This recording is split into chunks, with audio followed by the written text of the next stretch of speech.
Hello बच्चों, let's read the question and question says that the presence of large amount of nitrogen in atmosphere is due to the presence of. तो यहाँ पर जो question पूछा जा रहा है, इस क्वेश्चन के अनुसार ये कहा जा रहा है कि एटमॉस्फेयर में जो नाइट्रोजन की इतनी अधिक मात्रा है वो किसके प्रेजेंस के कारण ऐसा होता है ना। तो हाई अमाउंट है, amount of nitrogen in atmosphere. तो कहने का मतलब यहाँ पर हाई अमाउंट तो होता ही है, लेकिन ये हाई अमाउंट का जो हम मात्रा है नाइट्रोजन का, ये प्राय कांस्टेंट बना रहता है, इसमें कमी नहीं आती है।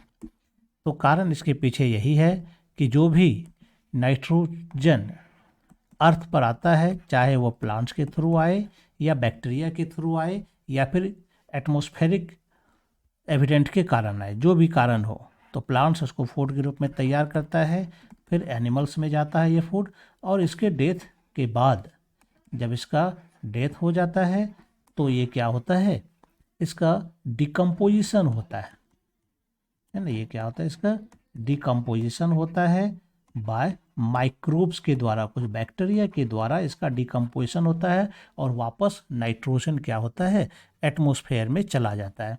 यानी ये जो डिकम्पोजिशन होता है ये माइक्रोब्स कहलाता है, डिकम्पोजर कहलाता है।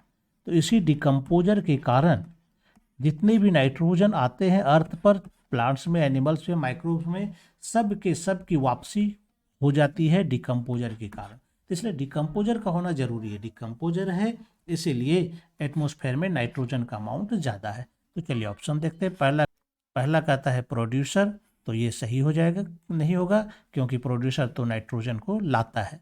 फर्टिलाइजर नाइट्रोजन में जरूर ज़्यादा है, लेकिन ये नाइट्रोजन एटमॉस्फेयर में नहीं जा पाता है बिना डिकम्पोजर के। सी में डिकम्पोजर है, तो ये हमारा राइट आंसर हो जाएगा। ये नन ऑफ द अबव नहीं होगा। तो हमारा जो राइट आंसर होगा ये कौन सा हो जाएगा, ये हो जाता है हमारा सी नंबर, डिकम्पोजर आंसर होगा। I hope you understand it well and best of luck. Thank you.